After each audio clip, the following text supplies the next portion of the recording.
கேட்ட பின் இதயத்தின் கிளையினில் பூத்தாளே அடி முதல் நுனி வரை அவளது நினைவுகளாக அழகாய் தொலைந்தேனே.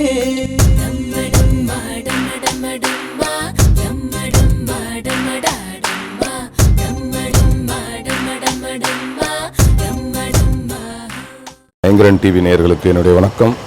அந்த விமல், இங்கிட்டு மீனாட்சி அங்கிட்டு யார் விமல்.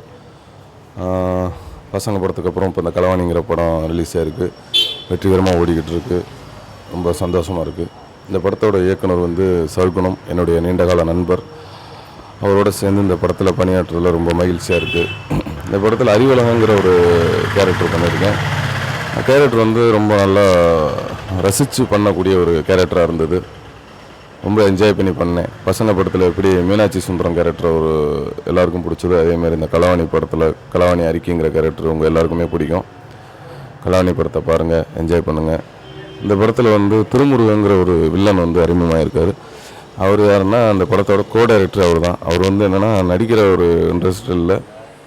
டைரக்டர் பார்த்துட்டு இந்த இதுக்கு நீங்கள் தான் செட் ஆகிங்க, நீங்களே பண்ணிடுங்க அப்படின்னாரு. அவர் பயந்துட்டு இருந்தார். ஆனால் பண்ணி சக்ஸஸ்ஃபுல்லாக நல்லா பண்ணியிருக்காரு. ரொம்ப சந்தோஷமாக இருக்குது.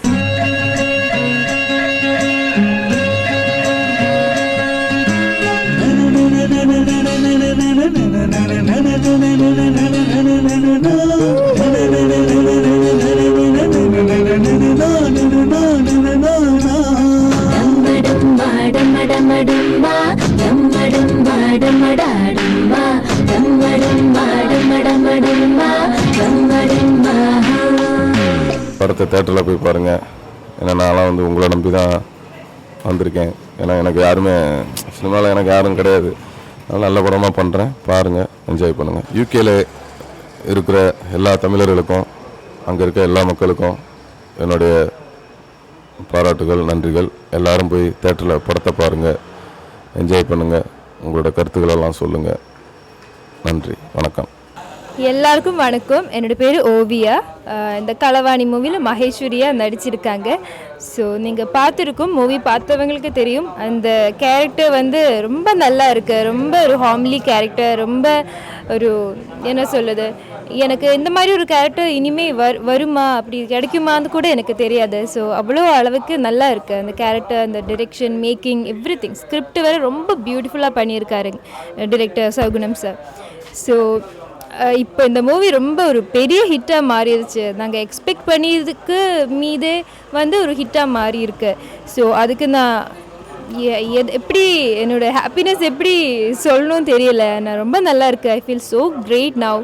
யோ சும்மா நொன்னு கட்டினா அவனை தான் கட்டுவாங்கிறேன். கரெக்ட். ஒரு களவாணி பயலும் ஒரு சுமாரான பிகரும் எல்லாரும் இப்படி இப்படிங்கிறாங்க.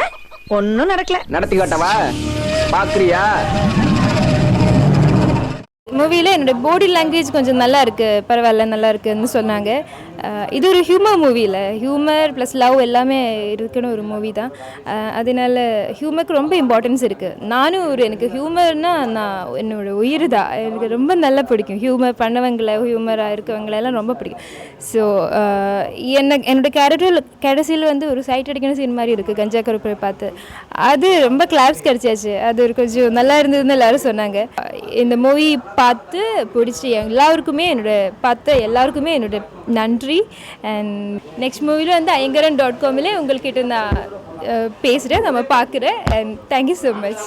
ஐங்கரன் டிவி நேயர்களுக்கு வணக்கம். என் பேர் சர்க்குணம். நான் களவாணி படத்தோட டைரக்டர் பேசுகிறேன். ஒரு மிகப்பெரிய வெற்றி கிடைச்ச சந்தோஷத்தில் உங்கள்கிட்ட பேசிகிட்டு இருக்கேன். நீங்கள் எல்லோரும் போயிட்டு படத்தை பாருங்கள். இது ஒரு ஜாலியான ஒரு படம். ரொம்ப நாளைக்கு அப்புறம் எல்லோரும் கைதட்டி விசில் அடித்து கொண்டாடுறாங்க. நீங்களும் கண்டிப்பாக போங்க, கொண்டாடுங்க. இந்த வெற்றியை எங்களுக்கு கொடுத்த இந்த நேயர்களுக்கு, மக்களுக்கு நான் இந்த நேரத்தில் நன்றி தெரிவிச்சுக்கிறேன். ஆக்சுவலாக நான் பிஎஸ்சி கம்ப்யூட்டர் சயின்ஸ் முடிச்சுட்டு அப்ராட் ட்ரை பண்ணிட்டு இருக்கேன். யாரு நீ? அவன் தான் கம்ப்யூட்டர் கிளாஸ்லாம் போனான்னா. இந்த சின்ன வயசுல எவ்வளவு பொறுப்பா வேதனை வாங்க வந்து. இன்னைக்கு என்ன கட்டிக்கிறேன்னு சொல்றேன். அன்னைக்கு நிரோஜாவை கட்டிக்கிறேன்னு சொன்ன. ரெண்டு பேரையும் கட்டிக்கிறேன். அவன் ரெண்டாண்டாராம், நீ முதத்தாரா? இந்த சின்ன வயசு குட்டியாலா பார்த்து ஏமாத்துறதான் வேலை. இப்ப என்ன ஊர்ல உலகத்துல இல்லாத்தியா பண்ணிவிட்டான். நான் முதல்ல மாதவன் சாருக்கு வந்து கதை சொல்றதுக்காக தான் நசீர் சார்ட்ட போனேன். ஏன்னா மாதவன் சாரோட மேனேஜர் நசீர் சார் இருந்தார். அவர்கிட்ட போயிட்டு இது மாதிரி கதை சொல்ல போகணும்னு சொன்னால், நீங்கள் கதை சொல்லுங்கள், நான் பிடிச்சிருந்துச்சுன்னா நான் மாதவன் சாரை கேட்க சொல்கிறேன் அப்படின்னாரு. கதை கேட்டு ரொம்ப பிடிச்சி போச்சு. நான் கண்டிப்பாக மாதவன் சார்ட்ட கேட்க சொல்கிறேன். நானே ஒரு மாதவன் சாரை வச்சு படம் பண்ணுறதா இருக்கேன் அப்படின்னாரு.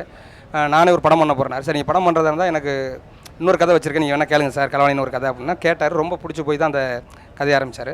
நிறையா பேர் கதை கேட்டு ஆகா ஓகுன்னாங்க. ஆனால் ஸ்டெப் பண்ணது நசீர் சார் தான்.